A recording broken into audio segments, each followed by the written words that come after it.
Good day everyone, welcome to EarthGan. In this video, I'll show you 4 different ways of getting started with dividend investing for NRIs in the Indian stock market. My name is Shayan Sharkar and I am the author of EarthGan. EarthGan is a website providing you with the right knowledge, tools and one-to-one guidance to create, manage and execute your portfolio. Before getting started, please put in a comment below why you think that NRIs should not be investing in Indian stocks for dividends. Let's go. Here I'm going to lay out how the presentation is structured. First, I'm going to make a case about dividend investing in India. Then I'm going to show 4 strategies for selecting dividend stocks. And then I'm going to provide some bonus tips. First, why look at dividend stocks in India? Dividends come from the profits which a company makes. As such, dividends are truly passive as long as the companies are large and stable companies, typically household names, which have the tendency of increasing their profits year on year. The dividends are also inflation adjusted solely because companies which are doing well, their profits will keep on increasing over time. So one of the main things that you look at when you are looking for dividend investing is the financial health of the company. Now this can be easy if you are already used to stock picking, but here we are going to use the help of experts who have already done this work for us. Let's look at the first strategy. In this case, we are going to use the Nifty Dividend Opportunities 50 index. I'm going to make this a little bigger. So NSE, the National Stock Exchange of India, which provides the Nifty 50 index, amongst other things, they have a Dividend Opportunities index as well. So this are specifically high yielding companies. These companies give out good dividends, and that's how they have been selected. And this list of and we get the list of stocks here. So here we have the top 10 stocks in the index which give out good dividends. The current dividend yield of this index is 2.65%.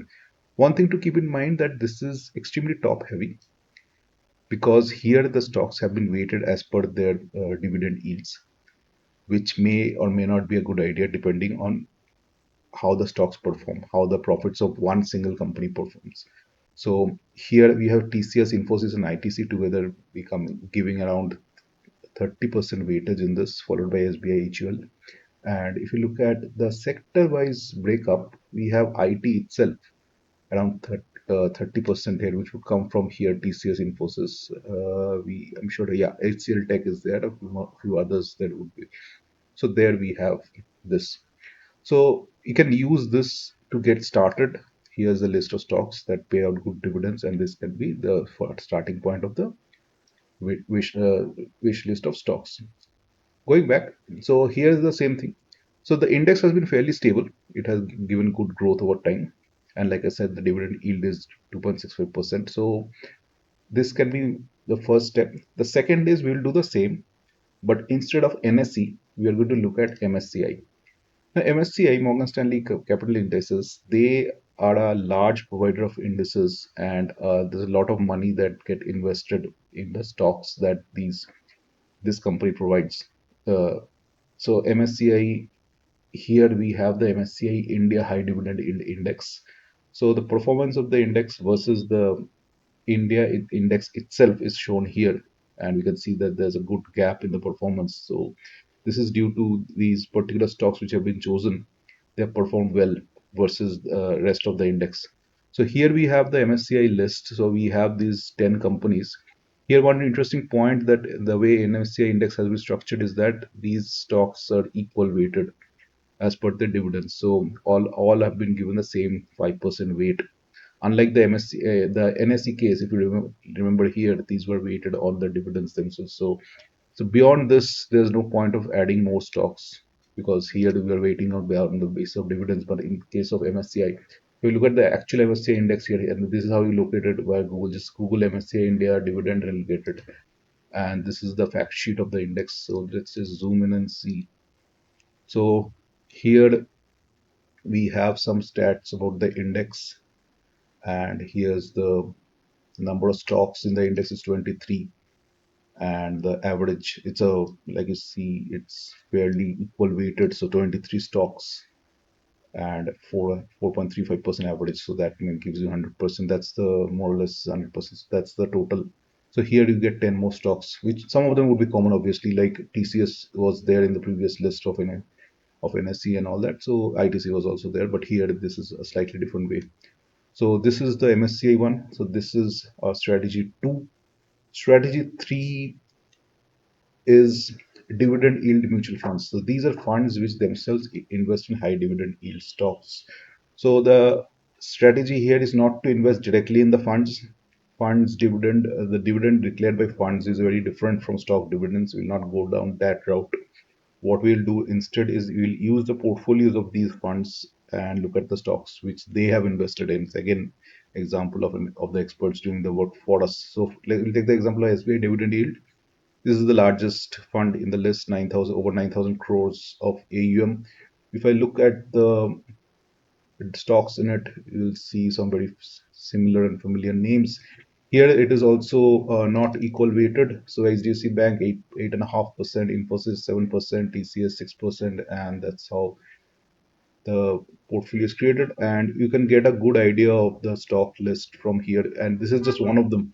If I look at all of them, and here we have these stocks. So if I look at, let's say, another one, let's take HDFC dividend yield. So HDFC dividend yield. Here I'm going to click on the portfolio, let it load. Yeah, again the same story: HDFC Bank, ICICI Bank, Axis Bank. So this is sort of like focused on more on banking. Infosys, Tech Mahindra, so banking, IT, NTPC goes into power, Larsen Tubro Industrials, TCS again IT, and so on. You get the idea. So that's how they have allocated. So this is fairly diversified, both in terms of companies and sectors. So you can see this is the 10 sectors are there. So this is another way of getting list of these funds. So this is our strategy three.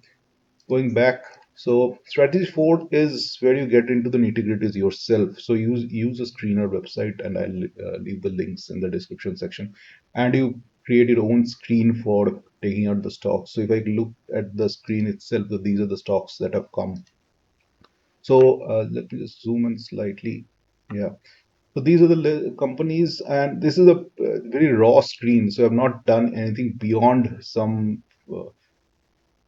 metrics like dividend payout ratio or profit growth and all that. So this is for only for those who then start from here and get into the nitty gritties of the company themselves. They would like to see the annual reports, etc., and do the analysis. So that's why I put this as number four. This would obviously require a lot more work.